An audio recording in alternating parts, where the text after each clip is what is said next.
哎，老板，哎，这有麻辣毛呢。啥东西没有？就是鸡蛋里面一长毛的嘛。我这不就正在孵小鸡吗？这就行。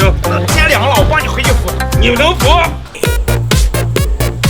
这是我家的土方法，一孵一个人。你们觉得孵个变态辣的怎么样？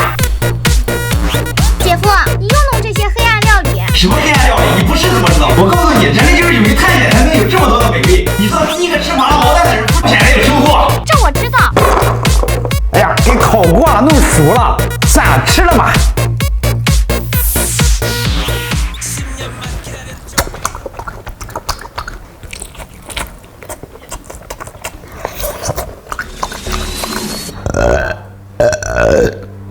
麻辣毛蛋。